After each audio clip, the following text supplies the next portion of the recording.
Yo, what's up guys? It's Noah here. And in today's video, going to be talking through the Week 2 NFL slate on Draftkings. We're going to go game by game. We're going to break down each game on the slate, just kind of do a quick overview, quickly go through each game and just kind of give my thoughts on each game, talk through potential stacks, any plays I like, and what stands out to me on this Week 2 slate. Now, last week when we did our full slate video, that video was 56 minutes long, and that was not my plan. So for today's video, and hopefully moving forward, I will be able to shorten these videos down. The goal is to keep them between like 20 to 30 minutes. So we're going to quickly run through each game and kind of talk through some plays I like. But before we do, guys, make sure you hit that like button down below if you have not yet. Hit that subscribe button as well if you are new here. I will be uploading NFL content all season, pretty much all the way up until the Super Bowl, covering all the primetime games. So the showdown slate is going to talk through the main slate as well. Also going to be talking a lot of Prize Picks this season. And for those of you that are new, if you have not signed up for Prize Picks yet, get over there. Make sure to sign up with promo code NOAH. When you do sign up with my promo code, Prize Picks will match your first deposit up to $100.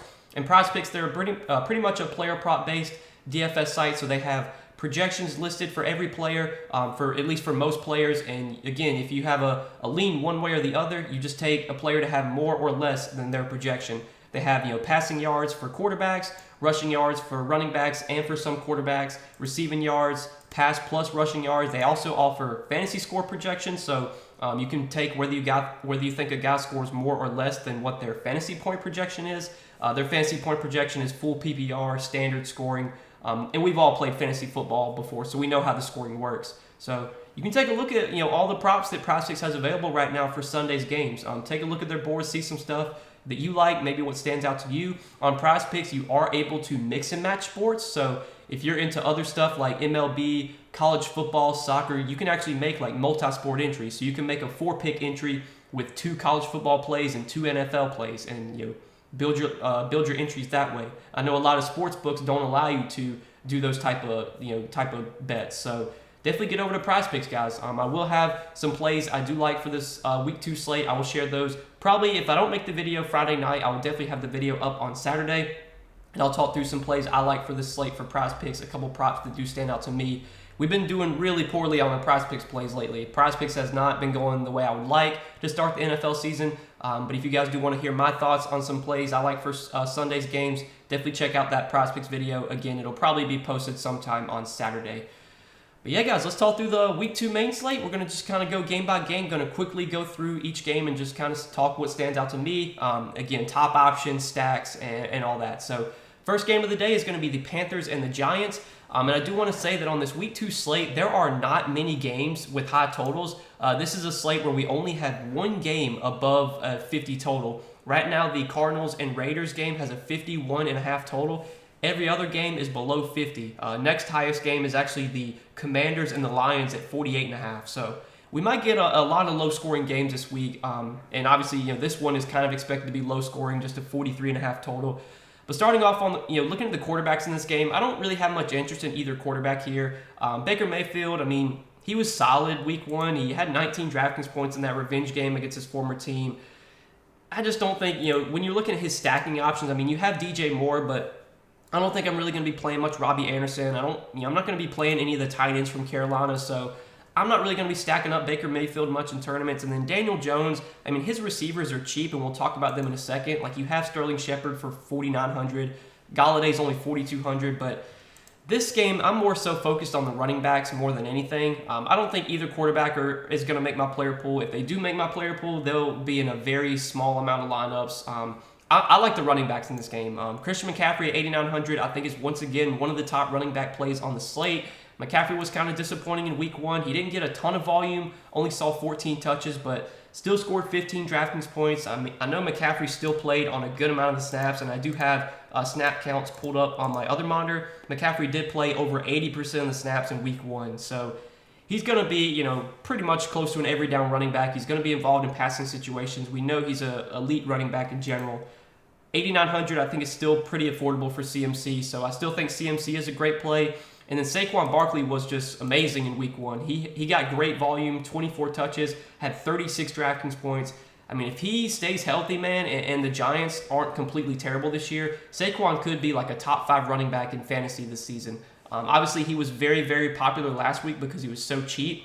The price tag did come up to 7,300, but man, Saquon Barkley's still projected for like the second highest ownership on the slate. Right now, Barkley's projected ownership is 30.6%. So Barkley is going to be very popular, but the workload's going to be there. He has no competition for touches behind him. Barkley also played over 80% of the snaps last week. Got great volume, got good pass game usage as well. I think both running backs in this game look great. I don't know if I would, like in tournaments, I usually try to limit myself to not playing like two running backs from the same game.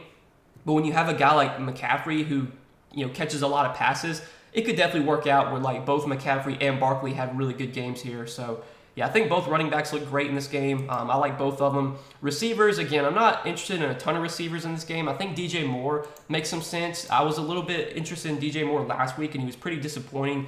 Only saw 6 targets, just 3 catches for 43 yards. But the price tag is only $5,700. I mean, that's really cheap for DJ Moore, especially a receiver of his talent level. The quarterback play, we'll have to see. Like Baker Mayfield, it could be frustrating. It could be a frustrating year for DJ Moore if Baker Mayfield, if he's not able to be consistent. But I still think just banking on the talent of DJ Moore makes a lot of sense. Between Moore or Anderson, I would definitely rather play Moore. I know Anderson had a good game last week, but I think DJ Moore is just a better receiver. I think his target volume is higher as well, and he's going to project for more targets on a weekly basis. So maybe DJ Moore I could get behind. Maybe if you want to do, like in tournaments, a mini stack of Barkley and then run it back with DJ Moore. Like I could see doing that. But that's really it for this game. I'm not really targeting any tight ends in this game. So let's move on to the next one, the Jets and the Browns. So Jets side, I mean, there's nothing from the Jets I'm really liking. They probably will be like a full fade for me. I didn't really play any Jets last week. No Jets were in my player pool for tournaments. But on the Browns side, Jacoby Brissett, I'm not going to target. I mean, neither quarterback in this game I don't think is worth playing. It's too big of a slate. There's just too many other options. Now, for running backs, I do have a good amount of interest in Nick Chubb. I think this is a great spot for Nick Chubb. These are the type of spots that Nick Chubb usually does really well in when the Browns are massive home favorites and going up against a bad team. Right now, the Browns are 6.5-point home favorites. This game has a really, really low total, just 39.5 total. But man, we could see Nick Chubb get like 25 carries this week, especially if the Browns are playing with a lead, which they probably will be. We know they're a team that likes to run the ball as much as possible. They like to feed Nick Chubb whenever they're playing from ahead. Nick Chubb never really gets much usage in the passing game, which is always a little bit worrisome, just because on Draftkings with the full PPR scoring, you want running backs that can catch passes. But still, Chubb's a great running back. He's really, really talented. He's going to get good volume here. The game script should set up in his favor. And I think his ownership this week should be fairly low. I don't think he's really coming in with much projected ownership right now. Right now, Nick Chubb just coming in with 5.9% projected ownership. Obviously, that could change from now till Sunday. But I do like Nick Chubb quite a bit. I think he's definitely in play. Not really looking to the Jets running backs here. Just don't think it's really necessary. Kareem Hunt had a great game last week, but he also ran really hot with touchdowns. He had 1 rushing touchdown and 1 receiving touchdown. I wouldn't expect him to score 2 touchdowns every week. Honestly, I think it's more likely that Chubb scores 2 touchdowns than Hunt. So not really going to go to Kareem Hunt. The wide receivers, I mean, Amari Cooper's only 5,400, but he also has a really bad quarterback throwing him the ball. I mean, the matchup's good. Like, I could definitely see Cooper having a good game against this Jets defense, but the quarterback play is a big worry. Elijah Moore, I mean, he might get good volume, especially if the Jets are playing from behind. I know last week he saw pretty decent volume. He got 7 targets. But yeah, like this game is just so gross. I really don't want to be targeting many receivers here. I think the one play that looks good in this game is Nick Chubb. Do want to mention the Browns defense. I think the Browns defense is in a great spot. I don't really break down defenses that much in these videos, but I think the Browns defense is in a great spot. Tight ends, I probably won't be looking to the tight ends either. So let's go ahead and move on to the next game, the Patriots and the Steelers. Another one that doesn't look the best, doesn't look like a great game to target. For quarterbacks here, I mean, Mac Jones and Mitchell Trubisky, I'll probably just be avoiding both guys. I had a little bit of interest in Trubisky last week. I mean, he wasn't good, but he does have some rushing upside. So I think Trubisky has a path to a decent ceiling game if if that rushing upside is there, if he can, throw a couple touchdowns. But the matchup against a pretty solid Patriots defense is not one I want to target that much. I would expect both quarterbacks in this game will be very low owned.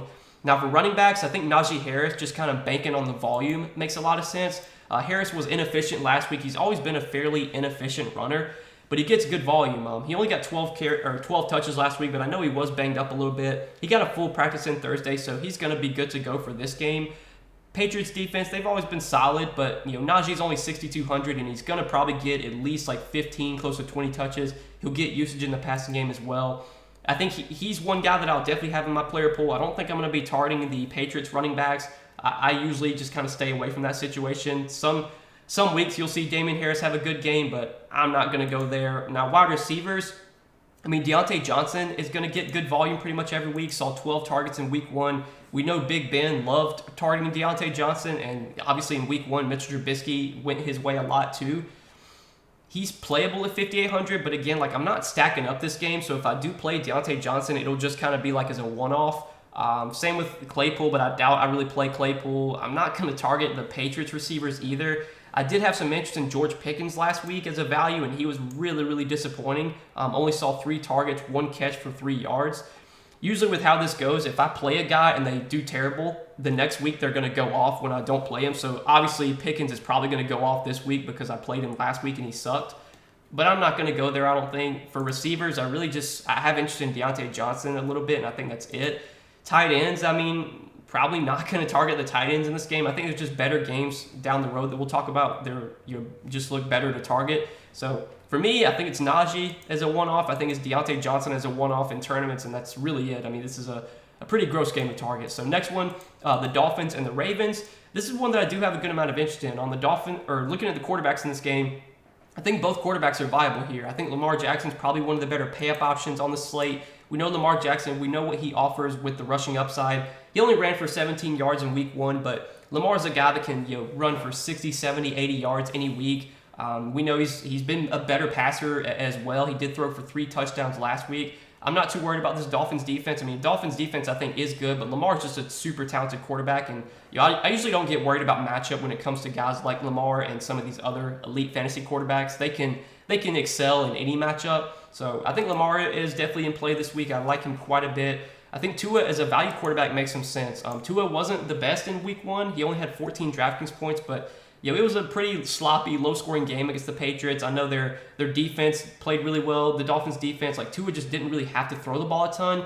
I could definitely see this being a game where Miami gets behind and they're forced to throw a little bit more. And now that Tua has an additional weapon in Tyreek Hill, we could see Tua have a better year this year for fantasy. I know last year for fantasy, Tua was really not someone that you ever targeted because he just never really had many good games. That could be different this year.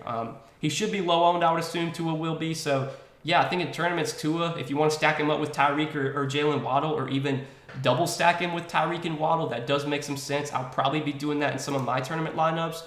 Now, for the running backs in this game, I don't think I'm really going to target the running backs here. J.K. Dobbins, we'll have to see if he's able to play. He did get a full practice in Thursday, so he should be able to go this week. I'd assume he's going to take over as kind of the lead back for Baltimore. Obviously, their running backs last week did nothing. Mike Davis did nothing. Kenyon Drake did nothing. I don't think those guys are really going to be involved this week now that Dobbins is back. Dobbins himself could be playable, but that's probably just a wait and see for me, especially with his first game back from injury. And then Chase Edmonds, he's a talented running back, but he's still going to be splitting time with Mostert and with Myles Gaskin. I know Gaskin wasn't involved a ton last week. Gaskin actually didn't even get on the field. Okay, I missed that. So Gaskin didn't even get on the field last week, but they did still involve Mostert a little bit. Edmonds, he's always shown upside. He did get 16 touches last week, but I don't love the matchup against Baltimore. Just kind of like a GPP dart throw. He should be very, very low owned. Again, though, the running backs, I'm not looking to a ton in this game. Now, at the wide receiver position, there's some wide receivers I do like here. I think both Miami receivers look solid, especially Tyreek Hill. I think 7,100 for Tyreek Hill, probably a little bit too cheap. With Tua now at quarterback, there's obviously some concerns about, is Tyreek going to be the same elite fantasy wide receiver that he was when he was in Kansas City? The volume was there week 1. He didn't have the best game overall, 8 catches for 94 yards, but he got 12 targets, man. He led the team in targets. I know he was on the field for a ton of snaps. I think, especially if I'm stacking up Lamar, Tyreek's going to be the first guy that I look to run back my Lamar stacks with. He's definitely my favorite play from Miami in general, and I think Jalen Waddle's a fine option as well. I would probably rather play Tyreek just straight up. But Waddle had a solid game last week. He didn't get as much volume, but he did break off a long touchdown catch, had 4 for 69 and a touchdown, 17 DK points. Price tag came up on Waddle a good amount. At least I thought he was a little bit cheaper last week. I guess he was the same price. But I definitely think Waddle and Tyreek are both playable. I do prefer Tyreek straight up, though. And then Rashad Bateman at 5,500, I have a little bit of interest in. I know, Duvernay went off last week, but I don't think that's something we can really expect to happen every week. I think Bateman is going to be a pretty valuable fantasy receiver this year, especially without Marquise Brown. I think you're going to see Bateman and Mark Andrews both get really good volume on a week-to-week basis. Bateman's only 5,500. He's not too expensive, so especially in my Lamar stacks, I'm definitely going to be looking to stack up Lamar with Bateman. Don't think I'm going to play Duvernay. I'll let other people chase that game last week. Duvernay won't make my player pool. And no other receivers stand out here. Now, for the tight ends, I do really like Mark Andrews. Mark Andrews was one of my highest-owned tight ends last week. Obviously, he was a little bit of a letdown. He didn't score nearly as many points as a guy like Travis Kelce did, but Andrews still is going to get great volume. He got 7 targets last week. He's going to be a volume monster this year, without Hollywood Brown. And we know Andrews is a guy they like to use a lot in the red zone. He's always a threat to score a touchdown anytime they get in the red zone. I think he's one of the top tight end plays on the slate, when you're just looking at projected points. Obviously, the price tag's kind of high, but there's enough value that we'll talk about. There's enough cheap options that you can make it work to get Andrews in. So, Lamar stacking with Andrews, Lamar stacking with Bateman, run back with Tyreek Hill. That's something that I definitely like doing in this game. But that's really it for this one. Let's move on to the next game, the Colts and the Jaguars. So quarterbacks here, probably not going to be targeting either quarterback. Matt Ryan and Trevor Lawrence, I doubt either one make my player pool. When I'm looking at this game, there's really only a couple options I'm liking. The running back position, I do have interest in Jonathan Taylor. Now, Jonathan Taylor is really, really expensive this week. He's almost $10K. He's $9,900. You have Christian McCaffrey for $1,000 less. You have guys like Saquon Barkley, Joe Mixon. We're going to talk about. I mean, those guys are almost $3,000 less. But man, the matchup's really, really good. I know Jacksonville has never been that good against the run. This is a spot where you would expect the Colts to be playing with the lead, and anytime the Colts are playing with the lead, that's usually going to set up really well for Jonathan Taylor. Jonathan Taylor got 35 touches last week. He saw 7 targets as well, and that was something that we haven't seen like in previous seasons. Taylor's usage in the passing game was never great, but Matt Ryan loves to drop it down, throw it down to his running backs, and he got targeted 7 times last week. If that's going to continue, if Jonathan Taylor's going to continue to see that type of usage in the passing game, he's going to be a really good option pretty much every single week. I mean, he already is a really good option every week. Even at 9,900, I still think Taylor's a good play this week. I do prefer, though, saving salary and going down to CMC, going down to Barkley, and we'll talk about some other running backs later. But then the Jacksonville running backs, probably just going to shy away from. I mean, it's going to be a committee with James Robinson and Travis Etienne. I think Robinson was a lot more involved last week than a lot of people expected. He saw 13 touches. He was definitely better than Etienne. He was more efficient. But again, Robinson, if he gets 13, 15 touches, he could have a good game, but he's going to be splitting time with Etienne. Etienne's going to be splitting time with Robinson. I just don't think I'm going to go to the Jacksonville running backs. I didn't really play the Jacksonville running backs last week, and it didn't really come back to bite me, so I'm fine just avoiding them again. Now, at the wide receiver position, Michael Pittman was obviously one of the most popular plays on the slate last week. Now that his price tag is up to $6,700, he won't be nearly as popular this week, so I do think that in tournaments, Michael Pittman does make a lot of sense. He got great volume in that game against Houston, 13 targets, had 9 catches, 121 yards, and a touchdown. Obviously, price tag came up, but I still think Pittman's a really good option. He's going to get great volume this year. He's priced where he should be now, but it's still a good matchup, and I would not be surprised if Michael Pittman has another great game this week. And then looking at the Jacksonville receivers, I don't mind Christian Kirk in the mid-range. 5,700 probably is a little bit too cheap for Christian Kirk. He did get really, really good volume in week 1, 12 targets. Obviously, the Jaguars paid him a ton of money, so you expect him to be involved in this offense a ton. Trevor Lawrence was throwing the ball his way a lot. I think at 5,700, I think Christian Kirk looks like a pretty solid play. I think him and Pittman are the two guys I'm looking to at the receiver position from this game. I don't think I'm going to be going to anyone else, though. And then at the tight end position, probably just going to avoid these tight ends. Evan Ingram. Evan Ingram I still think is a talented receiver and a talented pass catcher, but he's just not involved enough. He doesn't get enough volume consistently to be worth rostering. Same with a guy like Mo Alley Cox. Both tight ends in this game just kind of feel like touchdown or bust. So let's move on to the next one, Tampa Bay and New Orleans.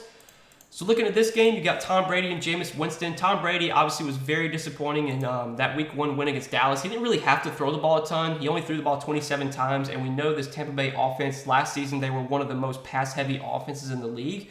So you would expect Brady to be dropping back way more than just 27 times. At 6,400, I think he's an okay play, but I don't think Chris Godwin's going to play this week. Godwin's banged up. Just a lot of their receivers are banged up right now. It's just like it's a tough situation with Tampa Bay.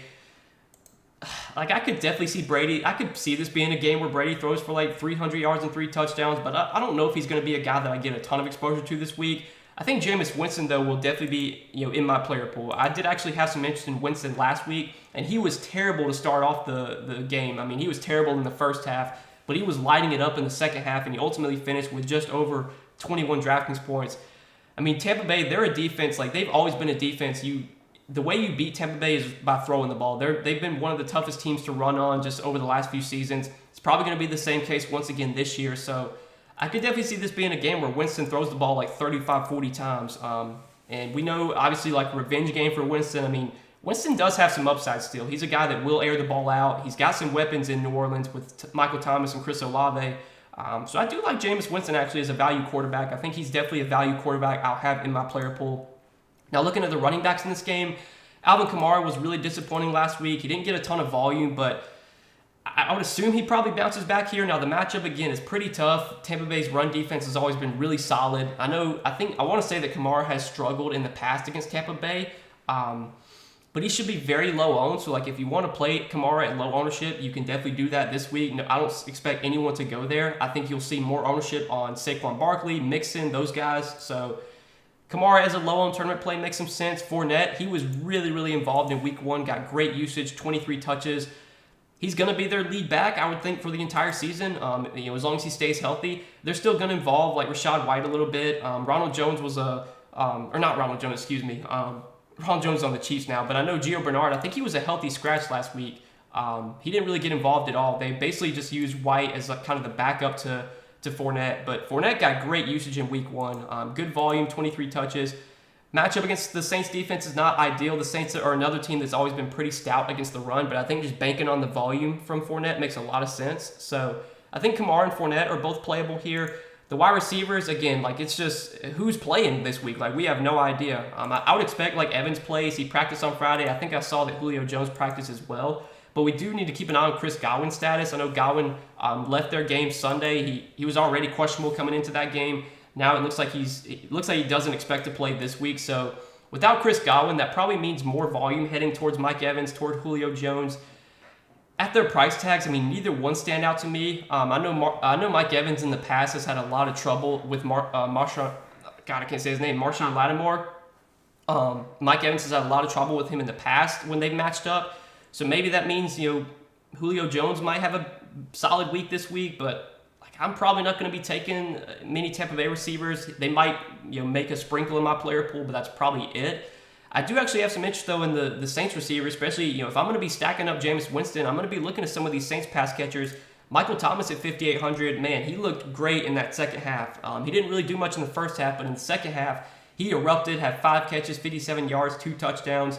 Tampa Bay's, the way you beat their defense is through the air, by throwing the ball. I don't see the Saints having much success running the ball here, so if Jameis Winston's going to have to throw the ball like 35, 40 times, we could see double-digit targets heading towards Michael Thomas's way. I think Michael Thomas makes a lot of sense. I don't mind Landry, but Landry's probably more of a tournament play. Same with Olave. I think Olave's more of a tournament play. But yeah, if I'm going to be playing Winston in my tournament lineups, I'm going to be looking to stack him up with Thomas, with Landry, with Olave, just running a bunch of different combinations of those 3 stacks. Might even do some double stacks, but yeah, I think Winston to Thomas, that stack is one that I do like quite a bit. Now, the tight ends in this game, probably not going to go there. I mean, the tight ends just aren't really involved in either offense. So let's move on to the next game. Let's go ahead and talk about the next one. So next game on the slate, we got the Commanders and the Lions, and this is one that I actually think could be a little bit sneaky. I think this definitely could be a game worth targeting. I think the quarterbacks here, more so not necessarily Jared Goff, but I definitely think Carson Wentz is viable just because the matchup against the Lions is really good. This Lions secondary is not one to fear, and Carson Wentz was great in week 1. Now, do we expect him to put up 32 DraftKings points every week? Obviously not. That was definitely an outlier. But when you're looking at this matchup and when you're looking at this Lions defense, this was a spot where I think Carson Wentz can have some success. And as we mentioned at the beginning of the video, right now this game has the second highest total on the slate, 48.5 total. So I do have some interest in Carson Wentz here. Not really going to Goff, though. I think both running backs look really good in this game, DeAndre Swift and Antonio Gibson. DeAndre Swift got solid volume last week, 18 total touches. got really unlucky that I think 2 of his goal line touchdowns got taken away or got vultured, I should say, by Jamal Williams. I think there was 2 times when the Lions got down to the goal line and then they brought Swift out and they brought Williams in. I don't know if we can expect that to happen every week. I think Swift is going to be the feature back and the workhorse back in this Lions offense. They're still going to involve Jamal Williams a little bit, but this is definitely Swift's backfield. He got 18 touches. I think he played on a good amount of snaps as well. I want to look at his snap counts from last week. So last week, DeAndre Swift played on, 67% of the snaps, which is pretty solid. So I think Swift is $7K. The price tag's kind of high, but he's definitely worth it. He's going to get the opportunity. And then Antonio Gibson's, I think, is in a great spot. This Lions defense has always been one you can look to attack on the ground and through the air. I mean, their defense in general has just always been pretty poor. And one thing I like to see is that Gibson got great volume in the passing game last week. He saw 8 targets, 7 catches for 72 yards. If the Commanders continue to involve Gibson like this in the passing game, that's going to make his value just shoot up by a mile. I mean, anytime you can get a running back that can catch 7, 8, 9 balls, especially on DraftKings with the full PPR scoring, again, it just makes them so valuable and so worth rostering. So it's 6,200 in a really good matchup. I think Antonio Gibson looks like a very strong option on this slate. I think in the mid-range, he's definitely one of the better running back plays. Honestly, at the position, I think Gibson's one of the better running back plays. He'll probably be pretty popular this week, but I do have a lot of interest in Antonio Gibson.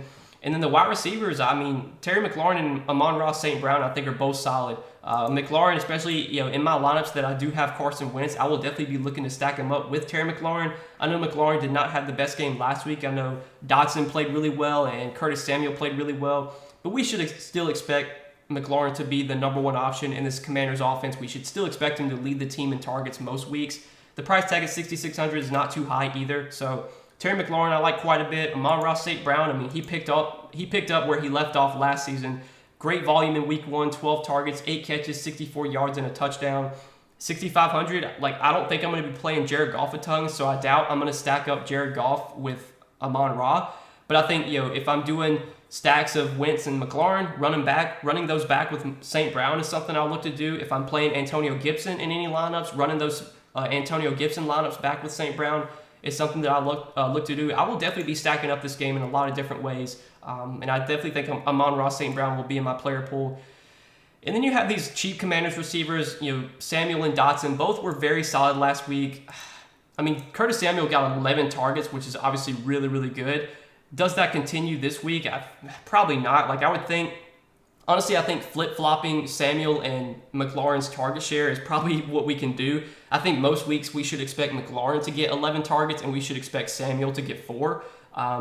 But Samuel was great in week 1. He's finally healthy for once. I mean, he's always been kind of injury-prone throughout his career, but he's healthy coming into the season. He looked great in week 1. He's still pretty cheap. I think Samuel's playable. I think Dotson's playable as well. I know Dotson was pretty popular last week as a value receiver.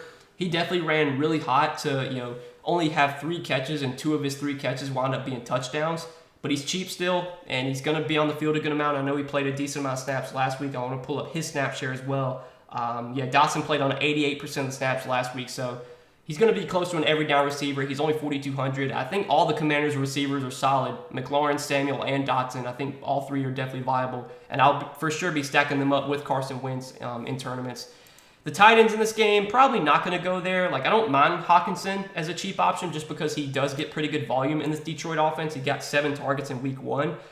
He's playable. He'll be in some of my stacks, but using him as a one-off, I doubt that I'll be doing that. So let's move on to the afternoon games. We got 5 more games to break down, so I want to get through these quickly. Right now, let's see where we are in time. 28 minutes, so we definitely want to try and speed it up a little bit. The quarterbacks in this game, Trey Lance and Trey Lance and Geno Smith.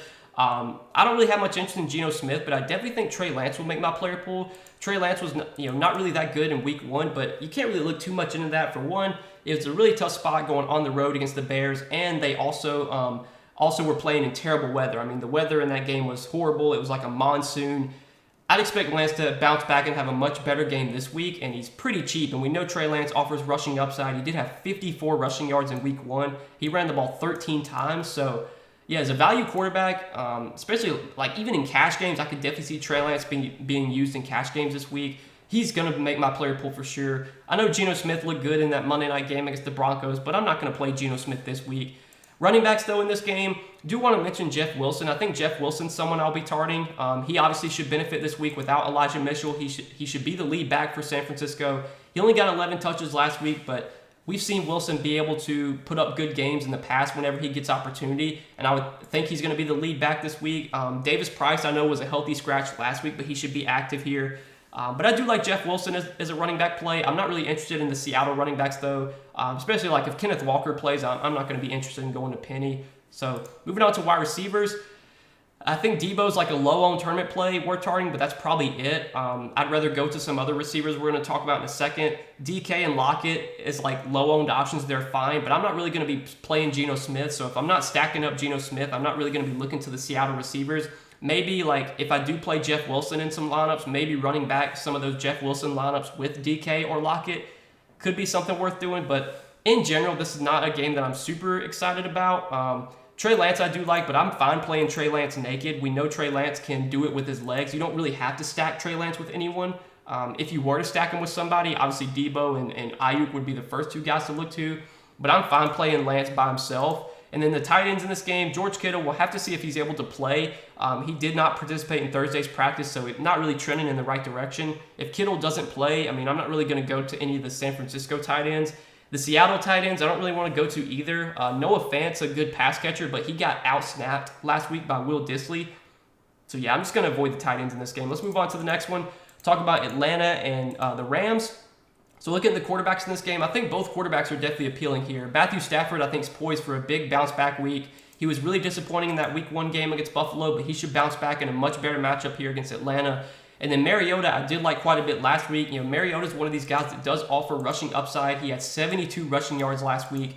He's going to be in play for me pretty much every week while his price tag is still cheap. I know he doesn't have the best weapons in Atlanta, but the rushing upside is going to make Mariota in play almost every week. This is a game where you would expect Atlanta to be playing from behind. They're big dogs in this game. So, yeah, I like both quarterbacks quite a bit here.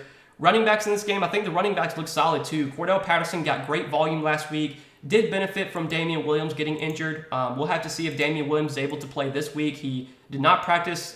He wasn't at the media portion of Friday's practice. If Damian Williams does not play, I think Cordell Patterson is definitely someone we can target. Much tougher matchup here. I don't love this spot for him, but he's going to get really good volume. I mean, he got 25 touches last week. So, yeah, Patterson's playable if Williams is out. If Williams plays, I don't think I'd be going to Patterson. But Darrell Henderson, I do want to mention. Right now, Darrell Henderson looking like one of the most popular plays on the slate.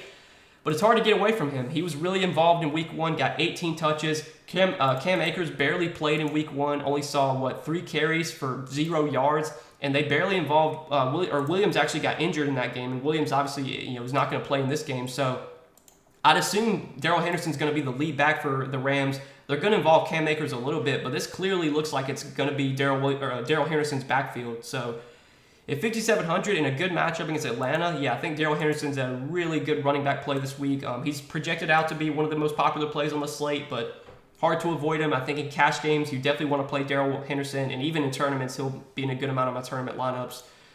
Receivers, though, Cooper Kupp, I mean, really expensive, but man, Cooper Kupp should just dominate here. I mean, Atlanta's secondary has never been one to fear. Cooper Kupp was amazing in Week 1. He picked up right where he left off last season, 13 catches on 15 targets. Matthew Stafford just loves throwing the ball to Cooper Kupp, it seems like. So even at 9,900, Cooper Kupp is still a really good play this week. Allen Robinson was a huge disappointment last week, and I know a lot of people played him on the showdown slate, including myself. I would think Allen Robinson bounces back this week, and he's only 5,500. That does seem too cheap for Allen Robinson, given that he is technically the wide receiver 2 in this Rams offense. So in tournaments, I actually do like Allen Robinson quite a bit. I'm hoping that people are going to be kind of scared to go there after he busted last week. I wouldn't be scared to go there. I mean, we could see Matthew Stafford have a big game this week, and if he does, obviously that could mean Cooper Kupp has a big game, but that could also mean that Allen Robinson, has a big game and bounces back. So both Rams receivers, Kupp and Robinson, look really good. Atlanta receivers, I mean, Drake London was solid, and he got pretty good volume, 7 targets. So if you want to stack him with Mariota, that's okay, but I'm probably not going to really target the Atlanta receivers here. The tight ends, though, in this game, I do have some interest in. Kyle Pitts was a big disappointment last week, but he was tied for the team lead in targets. It seems like Pitts is just going to be the most frustrating player to roster. He's going to get good volume every week. You just never really know if he's going to have a good game or if he's going to get into the end zone. Last week was obviously a disappointing game, only getting 2 catches for 19 yards. but the volume was there. And when Mariota throws the ball, he's going to be looking to Kyle Pitts' way. I mean, Kyle Pitts he'll probably lead the team in targets by the end of the season. And he's only 5,400. This should be a pass-heavy game script for Atlanta. So, yeah, I definitely think Kyle Pitts is in play for tournaments. I don't even mind stacking him up with Mariota. And then Tyler Higbee is a low-owned, cheap tight end. I'm fine with just because the matchup is so good. And if we expect Matthew Stafford to have a big game this week to bounce back, that could obviously mean that a lot of these pass catchers are doing well. Could definitely see Higbee, finding his way into the end zone. So, like him as a value tight end. Let's move on to the next game, though, Arizona and the Raiders. So this is probably the most appealing game on the slate. Two quarterback plays. I think both look really good here. Kyler Murray and Derek Carr I like quite a bit. I'm going to be stacking up this game in a lot of different ways, and I think Murray and Carr are both really good options. I think Murray's probably one of the better pay-up quarterbacks, him and Lamar Jackson. So I do like Kyler Murray quite a bit, like Derek Carr as well. Running backs in this game, I definitely have some interest in James Conner. James Conner was heavily involved in Week 1. He only got 15 touches, but I know he was on the field for a ton of snaps. You can't even look too much into the snaps because they brought the starters out towards the end of the game. But Conner played 72% of the snaps last week, and that was with him not playing much in the fourth quarter. It seems like he's going to be like an 80 to 85% of the snaps kind of guy. And if Conner's going to get that type of workload with involvement in the passing game as well, yeah, even at 6,900, even though that price tag is up there, I still think Conner's a great play. Not really interested, though, in the Raiders running backs. So talking about receivers in this game, a lot of receiver plays worth targeting. I think Devontae Adams is one of the best pay-up options at wide receiver, him and Cooper Kupp. Devontae Adams got 17 targets in Week 1. Seems like Derek Carr is going to be looking to Devontae Adams a lot this season. I think Adams is a great play. Once again this week, and the matchup's really good. It's a high total game. Nothing negative to say about Adams. And I think Marquise Brown is a great option as well. Marquise Brown, he's the thumbnail for this video. I had a lot of interest in Marquise Brown last week. He was one of my highest owned wide receivers, and he was solid. He wasn't great, though. 4 catches for 43 yards and a touchdown on 6 targets. I mean, I would expect that most weeks Marquise Brown is going to lead this team in targets while DeAndre Hopkins is still suspended. Obviously, when Hopkins comes back, we could see Brown's target share get cut down a little bit. But right now, he's their wide receiver 1. He's their main target, and he's only 6,200. And this is, this is expected to be the highest scoring game on the slate. So, like Marquise Brown a lot. Definitely one of my favorite wide receiver plays. Hunter Renfrow is a tournament option. I think is okay. I do want to mention Greg Dortch because I think Greg Dortch is one of the best value plays at wide receiver this week. It looks like Rondale Moore is going to be out once again, and we saw Greg Dortch be a big beneficiary with Rondale Moore out last week. Greg Dortch was actually their wide receiver 2 in terms of snaps played. Hollywood Brown played 95% of the snaps last week, and Dortch played 91%. So it seems like just in terms of playing time, Dortch has kind of surpassed A.J. Green, and also Dortch led the team in targets last week. 9 targets, 7 catches for 63 yards. He's only 3,500 on DraftKings this week. I think Dortch probably one of the best value plays at wide receiver. And obviously, if you're playing tournaments, feel free to stack him up with Kyler Murray. And then A.J. Green. A.J. Green was a big bust last week, and I had a good amount of interest in A.J. Green in tournaments. I stacked him up a lot with Kyler Murray. Don't be scared to go back to A.J. Green. I know he was disappointing, but especially if Greg Dortch is going to get a lot of ownership in tournaments, as he should, A.J. Green's someone you can look to as a pivot. I will definitely have some A.J. Green stacks with Kyler Murray once again this week. I think, Marquise Brown, A.J. Green, and Greg Dortch are all in play. Obviously, Brown and Dortch, though, look like the best options. And then looking at the tight ends here, I think both tight ends are solid. Darren Waller's only 5,600. He still got solid volume in Week 1, 6 targets. Obviously, with Devontae Adams now on the team, Waller's target share won't be as high this season, but I still think he's a good option at 5,600, especially with Kelsey not on the main slate. And then Zach Ertz is a value tight end. He did get into the end zone last week. He only saw 4 targets, but he should be able to get, he was coming into that game questionable. Now with a full week, to rest up for this game, Ertz should be coming into this one much more healthy than he was last week. He should be on the field for a good amount of snaps. He played 60% of the snaps last week. I would assume he sees a similar snap share this week, if not more. And targets should definitely be there, just because without DeAndre Hopkins, without Rondale Moore, Kyler Murray's got to throw the ball to somebody. And I think Hollywood Brown, Ertz, Dortch, and A.J. Green are going to be the guys he really looks to. So a lot of ways you can stack up this game. This is definitely probably the most appealing game on the slate. But final 2 games, Houston and Denver. This is going to be one that we go through quickly. Not much I like here. Russell Wilson, if you want to play him in tournaments, I think he's fine, but I don't expect to have much exposure. Not going to play any Davis Mills.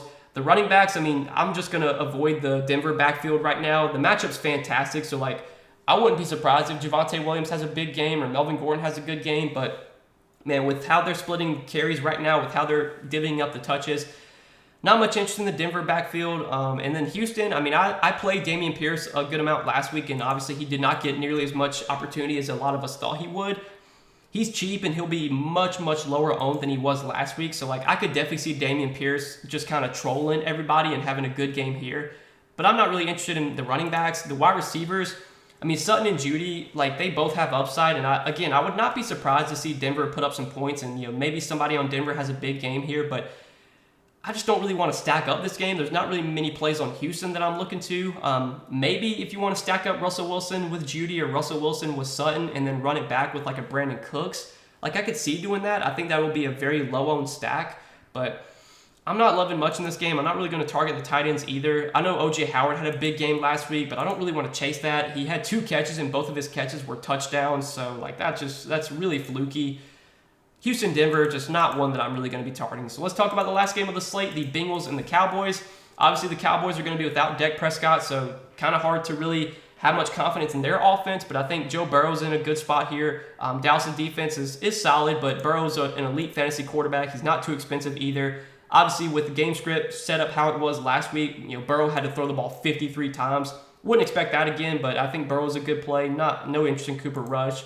The running backs, though, especially Joe Mixon, I like quite a bit. I mean, Joe Mixon got absurd volume last week. He got 34 touches, 27 carries, and 9 targets.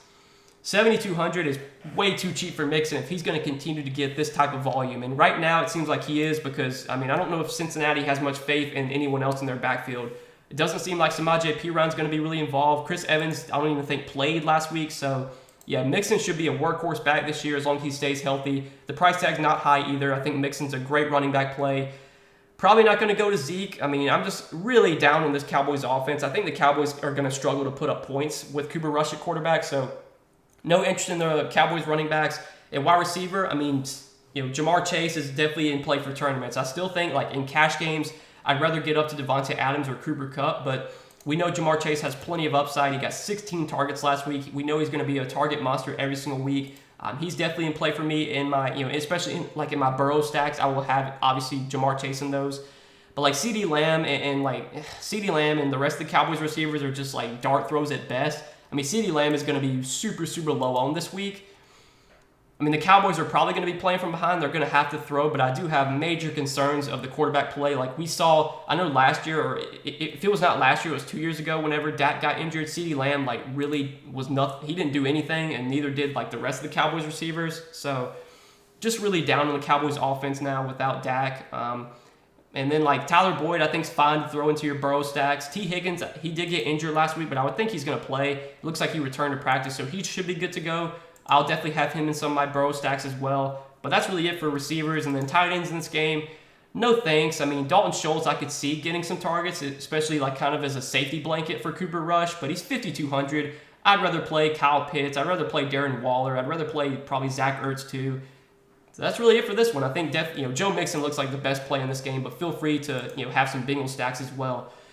But that's it for the Week 2 main slate, guys. I know this video was pretty long again. It was 43 minutes. We did a little bit better with time. Hopefully next week we'll be able to cut it down even shorter. I want to try and keep these videos between like 20 to 30 minutes if possible, but it's really hard when you're trying to break down so many games. But again, I hope you guys enjoyed the video. Appreciate you watching. Hit that like button if you enjoyed. Hit that subscribe button if you have not yet. Also, check out Prize Picks too. Sign up for Prize Picks. Make sure to use promo code NOAH when you sign up and get your first deposit matched up to $100. Check out all the props that Prize Picks has available for Week 1. If you guys want some of my favorite plays on Prize Picks, I will be sharing a couple of those in my video that I will upload probably sometime on Saturday. So be on the lookout for that video Saturday, that Prize Picks video. But definitely sign up for Prize Picks. Use code NOAH, get that deposit bonus, and make you some bets for this Week 1 or Week 2 NFL slate. But best of luck this week, guys. Thanks as always for watching these videos. Thanks for your support, and we will see you guys in the next one. Appreciate you watching.